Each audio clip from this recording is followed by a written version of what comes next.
अस्सलामुअलैकुम जी बच्चों, क्या हाल चाल है आपके। लो जी बच्चों, अभी हमने करनी है एक्सरसाइज 2.4। बहुत ही छोटी, बहुत ही आसान सी, सिंपल वाली और उतनी ही अहम वाली एक्सरसाइज है। तो इसको हमें लाजमी तैयार करना है। इसको ज़रा देख लें, तैयारी कर लें, अपना लिख के कर लें, प्रैक्टिस कर लें। अब देखिए इसमें है क्या। इसमें से 2 नंबर का शॉर्ट सवाल तो पक्का है और लॉन्ग के आने के भी काफ़ी ज़्यादा चांसेस होते हैं, तो इसको ज़रूर करें।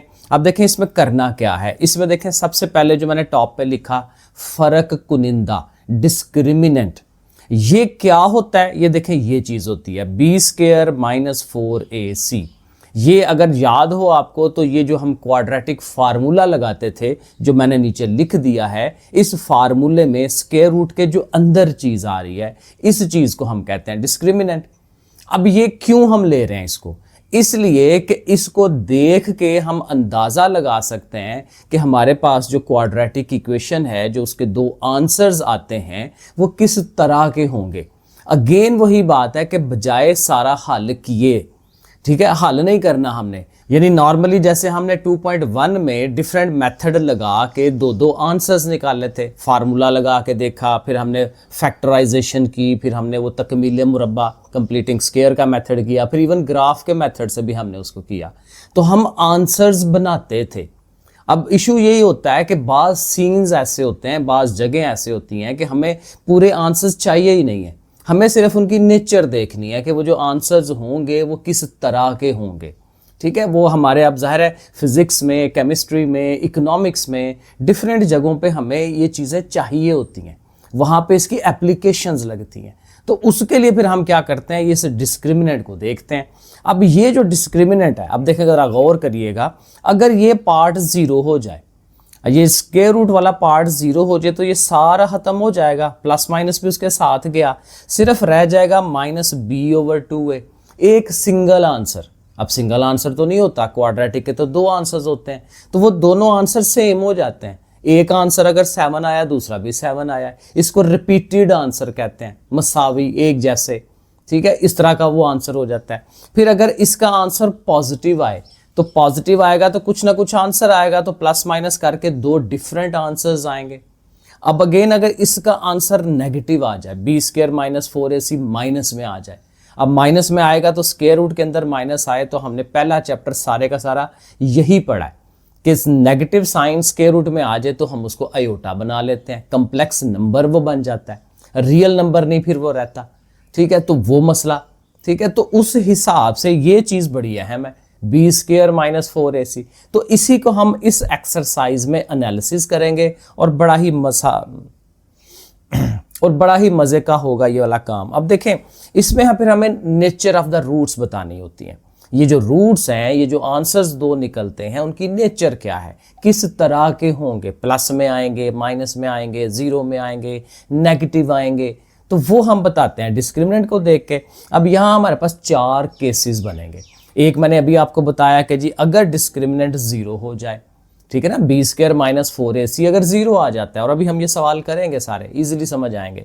तो अगर 0 हो जाए तो फिर मैंने बताया था ना आपको कि 2 आंसर्स एक जैसे हो जाते हैं। ठीक है, तो इसको फिर हम कहते हैं कि वो रियल होते हैं और इक्वल होते हैं। इक्वल, एक जैसे, इक्वल का मतलब। और रियल के कौन से होते हैं, देखें रियल के अगेंस्ट होता है इमेजिनरी। इमेजिनरी कौन से हैं, जो आयोटा वाले हैं, जो हमारे लिए मसला क्रिएट करते हैं, आम नंबर नहीं होता।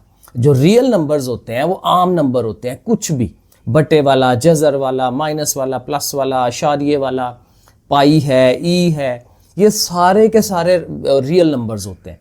लेकिन जहां माइनस आता था जजर के अंदर, वो इमेजिनरी हो जाता है। तो इसलिए कहता है इसका आंसर्स तो रियल होंगे, लेकिन वो एक जैसे होंगे, इक्वल होंगे। उर्दू में इसको क्या कहेंगे, हकीकी और मसावी। हकीकी रियल नंबर्स और मसावी के आपस में बराबर है। तो मसावी को कहाँ से याद रखना है, जहाँ पे इक्वालिटी होगी 0 के, कि अगर डिस्क्रिमिनेंट 0 हो जाए तो वो इक्वल होंगे, मसावी होंगे। रियल तो होना ही है, अब इक्वल को ज़हन में रखना है हमने। आगे चलें तो अगर इसका आंसर देखें, अब ये लेस देन 0 है, तो लेस देन 0 नेगेटिव को कहते हैं। तो माइनस में अगर आंसर आएगा, तो अभी मैंने आपको बताया इधर माइनस होगा स्क्वायर रूट के अंदर, तो वो इमेजिनरी हो जाना है, कम्प्लेक्स नंबर हो जाना है। तो इसलिए इसके जो आंसर है उसमें हम लिखेंगे कि इसके जो रूट्स हैं वो क्या होंगे, इमेजिनरी होंगे। ठीक है, कम्प्लेक्स कॉन्जुगेट, क्योंकि दो आंसर्स तो आने ही है। दो आंसर क्यों आने हैं? क्योंकि प्लस माइनस है, तो एक पॉजिटिव में एक नेगेटिव में, लेकिन होगा आयोटा वाला पार्ट। तो इसको फिर ज़ाहिर है एक पॉजिटिव एक नेगेटिव, तो एक कॉन्जुगेट बन जाते हैं एक दूसरे का। कॉन्जुगेट हमने पढ़ा था, तो कम्प्लेक्स कॉन्जुगेट भी इनको कह सकते हैं, लेकिन हाली इमेजिनरी कह दें तो इनफ होता है। उर्दू में क्या लिखेंगे? ख्यालाती, ठीक है, इमेजिनरी ख्यालाती वो वाला लिख देंगे। लेकिन ये कब होना है?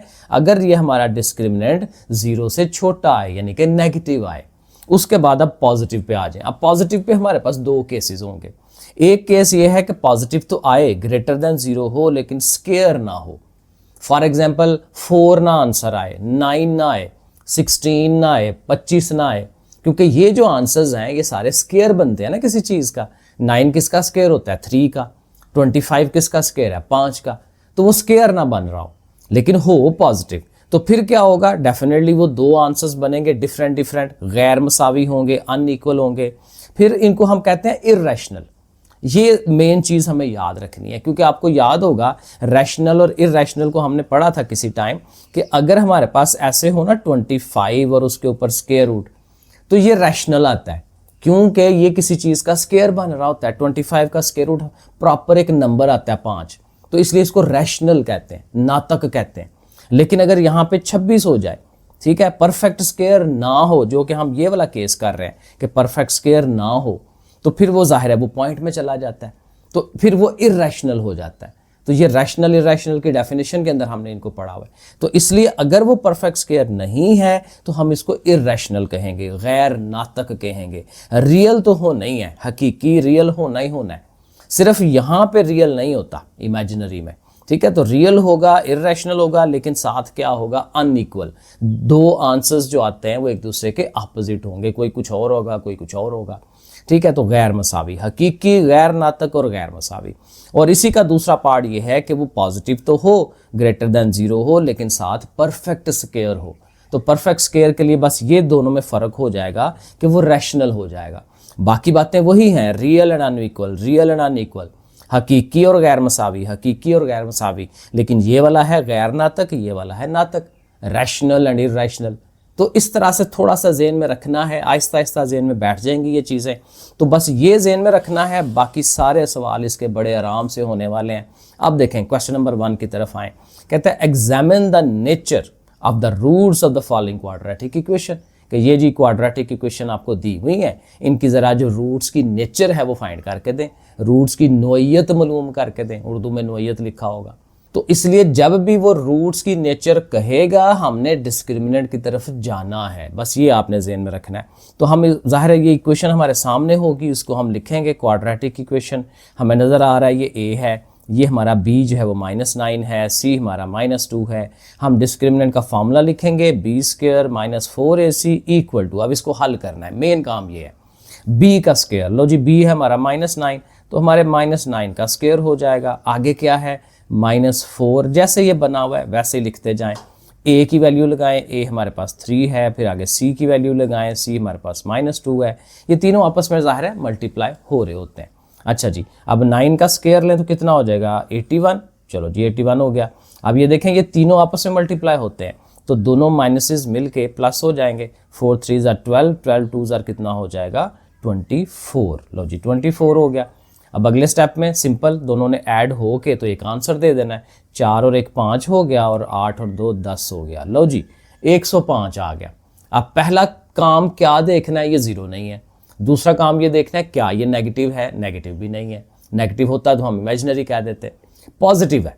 अब पॉजिटिव में अगेन दो केसेस है कि क्या ये किसी चीज़ का स्क्वायर तो नहीं बन रहा, वो हमें देख लेना है। अब 105 किसी चीज़ का स्क्वायर नहीं होता, ठीक है। 121 होता है, 100 होता है, 121 होता है, उसके बाद 144 होता है। तो 105 किसी चीज़ का स्क्वायर नहीं है। तो ये वाला जो केस हमने पढ़ा था, रियल, इर्रेशनल एंड अनइक्वल, ये हमने उसको नीचे लिख देना है। So its roots are these 3, ठीक है, ये हम लिख देंगे। सो ऐसे हम लिखेंगे, since 105 is not a perfect square. ये वैसे मैं ना ये जायद लाइन लिख रहा हूँ, ये लिखना चाहें तो आप लिखें, वरना डायरेक्ट आंसर लिख दें कि इसके रूट्स ये हैं। आप सिर्फ ये लिख सकते हैं इट्स रूट्स आर, ठीक है, एक दफ़ा ज़रा लिख लेते हैं, आर रियल, ठीक है, इर्रेशनल ठीक है, रियल है, इरेशनल है एंड क्या है, अनइक्वल है। उर्दू में आप क्या लिखेंगे कि इसके जो रूट्स हैं वो हकीकी हैं, गैर नातक हैं और गैर मसावी हैं। ये जो थर्ड वाला केस था हमारा, हकीकी, गैर नातक और गैर मसावी है, तो ये हम बस लिख देंगे और बस दैट्स इट, ये आंसर आ गया। तो ये सवाल करते करते हमें ये सारी चीज़ें वैसे ही याद हो जानी है। तो चलें सेकंड वाला पार्ट देखें। इसमें भी देखें आपके सामने इक्वेशन बनी हुई है, बी स्क्वायर माइनस 4ac लिखेंगे। चलें जी, वैल्यूज़ लगाते हैं। बी हमारा यहाँ पे 6 नज़र आ रहा है आपको, जाहिर है 6 का स्क्वायर है, -4 है इंटू ए यहाँ पे 1 है क्योंकि एक्स स्क्वायर के साथ कोएफिशिएंट 1 है, और सी जो है हमारा 9 है। चलो जी, 6 का स्क्वायर लेंगे तो 36 हो जाएगा, 6 6 बार 36, और ये भी देखें 4 9s आर 36 ही हो रहा है। तो चलो 36 माइनस 36 क्या हो गया, 0 हो गया। लो जी, डिस्क्रिमिनेट हो गया 0, तो 0 हो गया। तो वो जो पहला केस, अच्छा 0 जब हो जाए तो पहली चीज़ क्या जहन में आएगी कि इसके रूट्स क्या हैं, इक्वल हैं, मसावी हैं, ये मेन चीज़। और रियल तो होना ही होना है। रियल कब नहीं होना, जब माइनस में आंसर आना है। तो आपने कहना है जी real and equal, real and equal, ठीक है, हकीकी और मसावी, ये आपने लिख देना है। So its roots are real and equal, ठीक है, ऐसे करके आप लिख दें, रियल हकीकी, ऐसे करके हकीकी और मसावी, ठीक है, कि वो आपस में बराबर है। आप ज़रा प्यारा सा करके लिख दें, ठीक है, इस तरह से। आगे थर्ड वाले को देखें, अगेन आपके सामने चीज़ें बनी हुई हैं। बी का स्क्वायर, बी हमारा यहाँ क्या नज़र आ रहा है जी, 4 है, उसका स्क्वायर होगा -4a और c, ठीक हो गया। 4 का स्क्वायर लेंगे डेफिनेटली 16, 4 2 बार 8, 8 5 बार 40। लो जी, ये हमारा माइनस में नज़र आ रहा है। 16 माइनस 40 करेंगे तो ये माइनस कितना को 24 बन जाएगा। अब वैल्यू की ज़रूरत नहीं है, 24 ठीक है, जो मर्जी आए, माइनस आ गया। अब माइनस आ गया तो एक ही केस है, क्या, इमेजिनरी, ठीक है। तो यहाँ पे हम क्या लिखेंगे, its roots are imaginary and complex conjugate, ऐसे लिख दें, its roots are imaginary and complex conjugate. Urdu में क्या लिखेंगे, इसके रूट्स ख्याली हैं, ख्यालाती, इसके रूट्स ख्याली हैं और कम्प्लेक्स कॉन्जुगेट है। उर्दू में भी कम्प्लेक्स कॉन्जुगेट लिखना होता है। तो ऐसे करके आपने इसके नीचे लिख देना है, ठीक है। आगे चले 4 वाले की तरफ। 4 वाले में भी देखें प्रॉपर इक्वेशन बनी हुई है, इसमें वैल्यूज़ लगाते हैं। बी हमारा है -6, तो लो जी -6 लगाया, उसके ऊपर स्क्वायर है -4, ए हमारा 7 और सी हमारा -1। अब 6 का स्क्वायर लेंगे, अगेन 36 होगा, माइनस स्क्वायर की वजह से ख़त्म हो गया। 2 माइनसेस थे, प्लस हुए, 4 7 बार कितना हो जाएगा, 4 7 बार 28। इन दोनों को अगर हम जमा कराते हैं तो 8 और 6 14, ये 64 बन रहा है। और 64 किस चीज़ का स्क्वायर होता है, 8 का स्क्वायर होता है। पहली बात तो ये कि पॉजिटिव है, ठीक है, तो इसके रूट्स जो हैं वो रियल हैं, अनइक्वल हैं। बस ये देखना है कि ये रैशनल है कि इरेशनल है, नातक है कि गैर नातक है। और चूंकि ये 64 है तो ये रैशनल होगा क्योंकि प्रॉपर किसी चीज़ का स्क्वायर बन रहा है। तो फिर रूट्स इसके क्या होंगे, रियल होंगे, ठीक है। अनइक्वल होने वो तो है ही, अनइक्वल। और थर्ड जो मेन सबसे इंपॉर्टेंट बात कि ये क्या है, रैशनल है, रैशनल रूट्स है, ठीक है। उर्दू में क्या हो जाएगा, हकीकी, ठीक है, एक दफ़ा लिख देते हैं हकीकी। अनइक्वल मतलब गैर मसावी, ठीक है ना, ऐसे करके गैर मसावी। और रैशनल का मतलब नातक, नातक हैं, हकीकी हैं, गैर मसावी हैं। लो जी, ये हो गया। और 5वें वाला, इसको भी देख लेते हैं। यहाँ पे बी हमारा क्या है जी, -2, ठीक है। तो बी की जगह -2 लगाते हैं, उसके ऊपर स्क्वायर है -4 a एंड c। अब इसका स्क्वायर 4 आ गया। अगेन यहाँ देखें 4 5 20 है, 20 10 200 हो जाता है। अगेन ये वैल्यू जो है वो माइनस में आ रही है, -196। अब माइनस में जो मर्जी आए लेकिन माइनस आ गया ना, तो माइनस आ गया तो क्या होगा कि ये क्या होंगे, इसके रूट्स इमेजिनरी होंगे, इमेजिनरी एंड कम्प्लेक्स कॉन्जुगेट वगैरह वगैरह, वो आप लिखते हैं कम्प्लेक्स कॉन्जुगेट। तो ख्यालाती और कम्प्लेक्स कॉन्जुगेट, जब भी माइनस आएगा हमें यही लिखना है। लो जी, 6 वाला पार्ट भी साथ ही कर लेते हैं। यहाँ पे भी बी हमारा आ रहा है -8, ठीक है जी, -8 का स्क्वायर, -4 है ए और सी, ठीक है जी। 8 का स्क्वायर 64 हो जाएगा, -16 4 बार ये भी 64 हो रहा है। लो जी, 0 आ गया। तो 0 आ जाए तो क्या होता है, आपने लिखना है कमेंट्स में, बताएं कि यहाँ पे क्या आता है। 0 आएगा तो पहले भी बात क्या ज़हन में आनी है, इक्वल, इसके रूट्स इक्वल हैं, एक जैसे हो जाते हैं। क्योंकि जब प्रॉपर आंसर कोई आ जाए, अब देखें यहाँ पे भी फ़र्क है। मैंने बताया था माइनस आता है अगर, तो क्या हमने कहना है जी इमेजिनरी, एक ही केस है इमेजिनरी। और जब ज़ीरो आ जाता है तो फिर एक ही केस है कि इसके जो रूट्स होते हैं वो एक जैसे हो जाते हैं, ठीक है। और अगर ज़ीरो नहीं आता, कुछ भी आंसर आता है, चाहे नेगेटिव आता है चाहे पॉजिटिव आता है, लेकिन ज़ीरो नहीं आता, तो इसके जो रूट्स होते हैं वो अनइक्वल होते हैं, दो डिफरेंट मुख्तलिफ दो आंसर्स आते हैं। तो देखें इस तरह से याद रखी जा सकती है। तो ये ज़ाहिर है क्या होंगे, इसके रूट्स इक्वल होंगे और रैशनल नहीं, क्या नाम है, रियल, कि इनका रियल तो होना ही होना है, क्योंकि इमेजिनरी कब होता है, जब माइनस होता है। तो रियल एंड इक्वल, ठीक है, हकीकी और मसावी, ये बनते हैं इसके। लो जी, यहाँ पे हमारा क्वेश्चन नंबर 1 हो गया मुकम्मल। अब बाकी जो सवाल हैं, जिनको बड़ा सवाल कह सकते हैं, अगेन ये बड़े भी नहीं हैं, इतने छोटे ही हैं, चुनने से सवाल हैं, तो इनका इजीली काम होना है। 4 सवाल हैं, बड़े इजीली होते हैं, इन्हीं चीज़ों पे बेस करते हैं। देखें क्वेश्चन नंबर 2 क्या कहता है, for what value of T, T की वैल्यू निकालनी है, ठीक है जी, निकालनी है। The roots of this equation, अब ये क्वाड्रेटिक इक्वेशन है हमारे सामने, तो कहते हैं इसके जो रूट्स होंगे वो क्या हों, रियल हों और अनइक्वल हों। रियल भी हो, रियल मतलब वही कि इमेजिनरी ना हो, माइनस ना आए, और अनइक्वल हो, यानी एक दूसरे के बराबर भी ना हो। अब अनइक्वल कब होते हैं, जब वो पॉजिटिव आंसर आता है, क्योंकि इक्वल अभी हमने देखा ना ऊपर वाला पार्ट, ये जो इक्वल वाला किया है उसमें आंसर 0 आ रहा था, डिस्क्रिमिनेंट उसका, ठीक है। तो यहाँ पे डिस्क्रिमिनेंट क्या होना चाहिए कि 0 से बड़ा हो, पॉजिटिव हो, ठीक है। तो पॉजिटिव वो चीज़ हमने लिख देनी है। हम लिखेंगे फॉर रियल एंड अनइक्वल कि इसका ये जो डिस्क्रिमिनेंट है शुड बी ग्रेटर देन 0। ये खुली साइड जो होती है वो बड़े की लामत होती है, और इधर 0 है, तो ये साइड बड़ी है 0 से, यानी कि पॉजिटिव है। पॉजिटिव ज़हन में आ रहा है ना, प्लस का साइन, पॉजिटिव, क्योंकि पॉजिटिव कब होगा, जब रियल भी हो और अनइक्वल हो। अनइक्वल 0 हो जाए तो वो इक्वल होता है। अभी ये 2 केसेज है, बस लंबे सवालों में यही 2 केसेज हैं कि 0 हो जाए तो हमने इक्वल कहना है, इक्वल और 0 ये याद रखना है, और जब अनइक्वल आए तो उसको ग्रेटर देन 0 कहना है, ये याद रखना है आपने। चलें जी, अब जस्ट वैल्यूज लगानी है उसी तरह से। अब यहाँ भी क्या है, ये x के साथ होता है ना b, तो वो 1 है, ठीक है जी, 1 का स्क्वायर माइनस 4a हमारा क्या यहाँ पे आ रहा है, 3 आ रहा है, ये खराब हो गया। और c हमारा क्या है, c ये सारा का सारा c होता है 9t, ठीक है, ग्रेटर देन 0। लो जी, 1 का स्क्वायर लेंगे तो 1 नहीं होगा। अब ये तीनों आपस में मल्टीप्लाई हो रहे हैं, 4 3 9, तो 4 3 12, 12 9 कितना होता है, तो ये तीनों मल्टीप्लाई हो जाते हैं 108 और उसके साथ t, 4 3 12 है, 12 9 108 आएगा, और ऐसे करके लिखते हैं। अब वही बात है, ये देखें इनइक्वालिटी है, इक्वालिटी और इनइक्वालिटी को एक जैसा ही हम हल करते होते हैं, सिर्फ फर्क जो है वो एक आध जगह पे पड़ता है, वो मैं आपको दिखा देता हूँ। आप अगेन टी को अकेला करना है, 1 को उठा के उस साइड पे ले जाएं। अब 1 जब उस साइड पे जाना है तो जाहिर है कि इस साइड पे ये प्लस का साइन है इसके पीछे, उधर जाएगा तो माइनस का हो जाएगा। अब यहाँ पे देखें, आम नॉर्मल हालात में यहाँ जब 0 बराबर का निशान होता है तो हम माइनसेस को डायरेक्ट आपस में कटवा देते हैं, लेकिन यहाँ पे यह है कि डायरेक्ट कटवाएंगे तो सही, लेकिन ये जो दरमियान में सिंबल होती है वो चेंज हो जाती है, यानी ये क्या होगा 108t, और ये हो जाएगा लेस देन 1, क्योंकि ये माइनस से उसको प्लस कर रहे हैं। माइनस में जाके कंडीशन कुछ और होती है, जब नंबर लाइन में आप 0 से पीछे जाते हैं, ठीक है, वो वहाँ पे जो बड़ी रकम लग रही होती है वो एक्चुअल छोटी होती है, तो पॉजिटिव में और केस होता है। तो इसलिए फिर जब हम माइनसेस ख़त्म करके प्लस बनवा रहे हैं तो फिर बीच में साइन को चेंज करना पड़ेगा। अब यहाँ से t फाइंड करना है, 100 उठा के उधर ले जाएं, 108 को यहीं पे कर लेते हैं।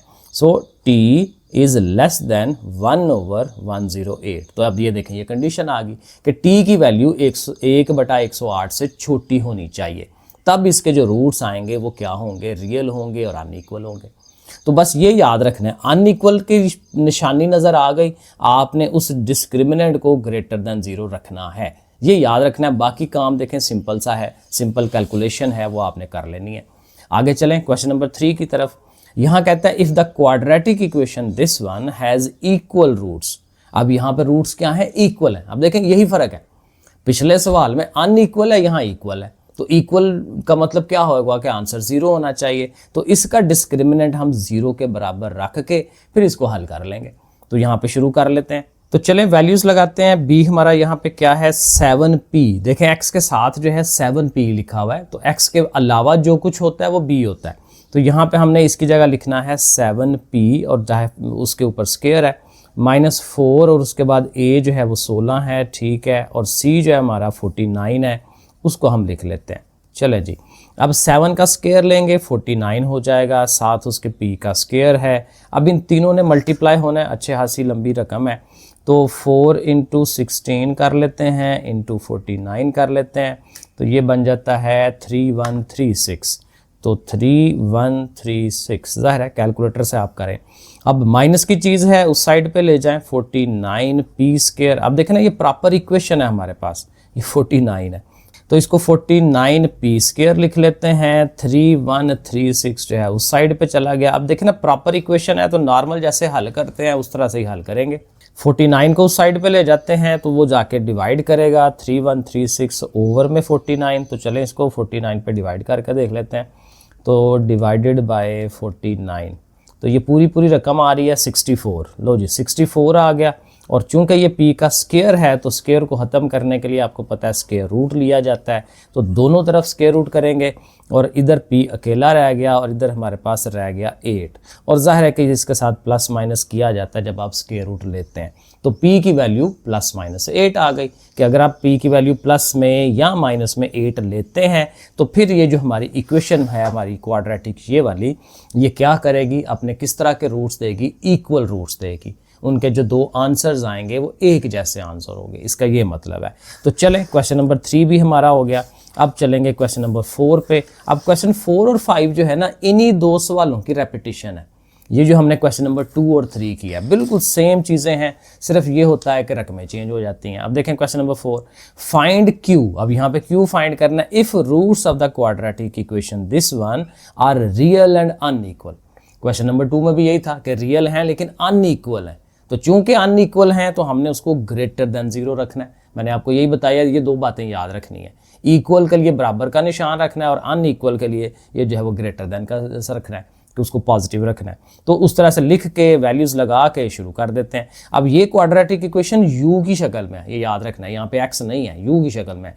u इसका वेरिएबल है और q जो है वो वैसे ही अननोन है। q वेरिएबल नहीं है, वो अननोन चीज़ है, उसको हमने फाइंड करना है। वैसे वेरिएबल भी अननोन ही होता है, लेकिन बहरहाल तो वैल्यूज़ लगा लें, इसको हल करना शुरू करते हैं। 8 8 64 हो गया, 4 4 16 और साथ में q है ग्रेटर देन 0 है। सेम स्टेप हैं, 64 को उस तरफ ले जाते हैं, 16q ग्रेटर देन -64। अब अगेन चूँकि दोनों साइड पे माइनस आ गया तो माइनस को एलिमिनेट तो हम करेंगे, लेकिन साथ ये जो दरमियान वाला सिंबल है उसको हम चेंज कर लेंगे 64, और ये लेस देन आ जाएगा सिंबल। अब 16 ने जाकर डिवाइड करना है, तो 64 डिवाइडेड बाय 16, तो ये कितना हो जाएगा, 16 4 बार 64 होता है। तो इसका मतलब कि क्या आंसर आया कि q should be less than 4। q को 4 से छोटा होना चाहिए। कोना यही बताता है कि q 4 से छोटा हो, तो बस ठीक है, यही आंसर है कि हमने उसको कह दिया कि q को 4 से छोटा रखो। चलो जी क्वेश्चन नंबर 5 है, लास्ट वाला क्वेश्चन है। Find m। m फाइंड करना है if the roots of this equation are real and equal. Equal, ठीक है, इक्वल आ गया तो इसका मतलब डिस्क्रिमिनेंट को हमने इक्वल टू 0 रख लेना है। अब b क्या है हमारा, -8। लो जी इसकी जगह हमने -8 लिख देना है। आगे -4 है, फिर a क्या है, इसमें m है, और c इसका क्या है जो आगे प्लस का 1 है हमारा, और इक्वल टू 0। इसको सॉल्व करते हैं, 8 का स्क्वायर लेंगे 64 हो गया, माइनस है 4m इक्वल टू 0। अगेन 64 को उधर ले जाएं या इसको उधर ले जाएं, एक ही बात है। चले 64 को ले जाते हैं, उधर जाके इसने माइनस का हो जाना है। अब यहाँ देखें, यहाँ पे अच्छी बात ये होती है कि चूंकि इक्वालिटी है आप आराम से माइनसेस को ख़त्म करा सकते हैं। सो 4m इज इक्वल टू 64, और 4 ने जाके उधर डिवाइड करना है, तो 64 ओवर 4 करेंगे तो कितना आ गया, 16 आ गया। तो m की वैल्यू 16 होनी चाहिए। सो दैट्स इट, यही इतना ही सवाल है हमारे। तो ये छोटी सी एक्सरसाइज है, ज़रूर करें, लाइक कर लें, सब्सक्राइब कर लें और शेयर किया करें। थोड़ा सा काम मेरे लिए ये वाला कर दिया करें। ओके फिर, अल्लाह हाफिज़।